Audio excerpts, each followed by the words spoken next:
Iisang lalaki lang minahal ko sa buong buhay ko. Greg ang pangalan niya. Anak siya ng amo ko. Mabait siya. Kahit na mayaman, hindi niya pinaramdam sa akin na magkalayo ang estado ng buhay namin. Kahit na katulong lang ako sa mansyon nila. Ang kulintas nga ni simbolo sa makahibugmak ko sa imo. Ang inakala kong pinakamasayang araw sa buhay ko na uwi sa bangungot. Nagpasa-pasa sa pamilya namin. Ikaw ang pamilya ko palangga. At mamahalin ko magiging anak natin. Inamin ko kay Greg na buntis ako sa anak namin. Pero Greg, katulong lang naman ako. Heredero ka ng mga palma. Mahimo ba lang nga, normal lang nga itong pangabuhi pang gugdanay ka nga duwa. Carmen, mahal kita.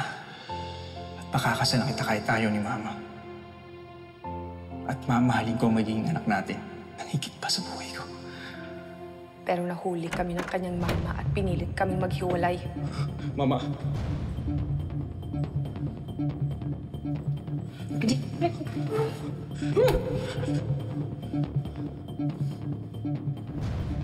Totoo yung nabalitaan ko, Greg? Ha? May relasyon ka sa katulong natin? Ha? Tapos kumuha pa ng bahay para itira yan dito? Itingin mo yung anak ko! Oportunista ka? Ilusyonada ka? Mahal ko si Carmen. Buntis siya at magkakaroon namin ng sarili naming pamilya. Sus, Ginoo. At paano ka nakakasiguro na sa'yo yung pinagbubuntis ang babae niya? Ha? Ginagamit ka lang niya! Nagkakamali po kayo ng tingin niyo sa akin, Ma'am Dulce. Ginihigugma ko po si Greg. Lahat ng manggagamit, ganyan ang sinasabi. Hindi magtatagal. Lalabas din ang tunay na kulay mo. Kaya habang maaga pa, ha? Putulin niyo na yung ugnayan niyo! No, Ma. Ayoko. Ayoko? Dala siya! Greg! Dala! Ayoko! Greg! Bitawan niyo ako! Greg!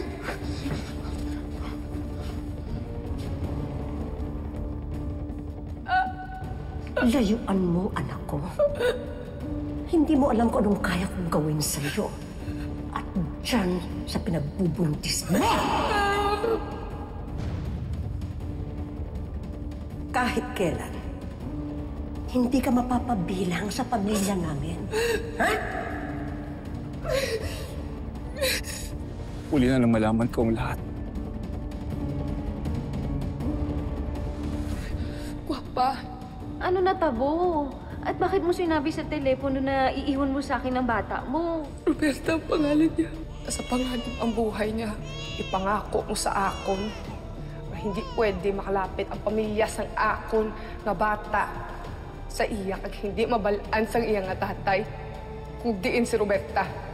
Pangako mo sa akon nga alagaan mo ang anak ko at ituring mo siya na parang anak mo.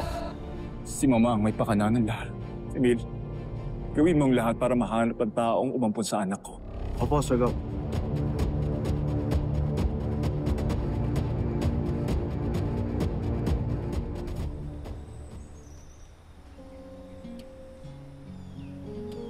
Nagalaom ako, Margaret, na mahahanap ko rin yung anak ko. Na malapit na siya sa akin.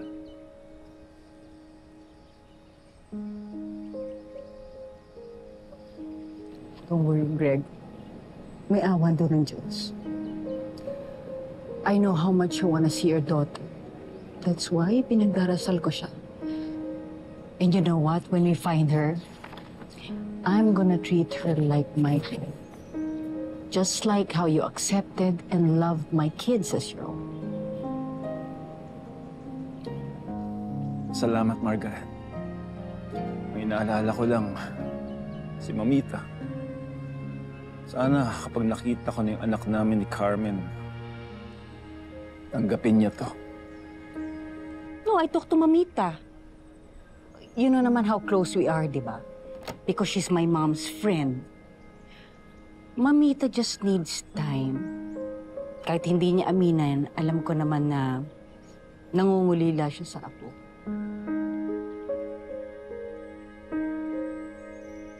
Greg? Greg, saan? Mamita, I've been thinking about it these past weeks. Alam mo yung mahabang panahon na hindi mo ako kinausap dahil sa galit mo? Sa paghihiwalay ko sa inyo ni Carmen? Araw-araw, nagsisi ako noon. I just didn't want to show it. Sabi ko sa sarili ko, magulang din ako. Natakot ako na mawala ka sa akin.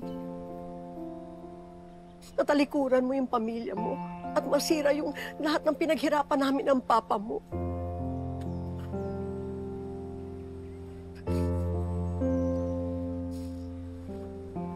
Patawarin mo ako, Greg. Sorry. Kapag nahanap mo na yung anak mo, mamahalin ko siya. Babawi ako sa apo ko.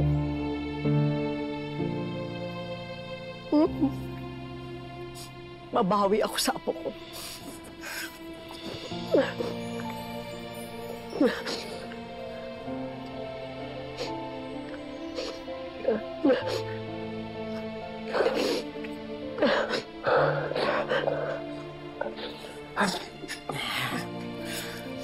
Salamat, Mamita. Salamat. Sobrang saya ko. Sana lang makita ko talaga yung anak ko.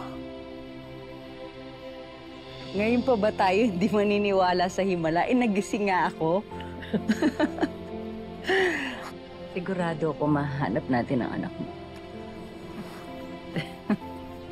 Sir Gov, Madam Dulce, Ma'am Margaret, andito po ang mga pulis. Sir Gov, lumabas na po ang arrest warrant laban kay Venice. Pinapunta ko na rin po yung mga tauhan ko sa bahay nila. Sasama kami dahil gusto namin makita ang pag-aresto sa babaeng yan. Sige po.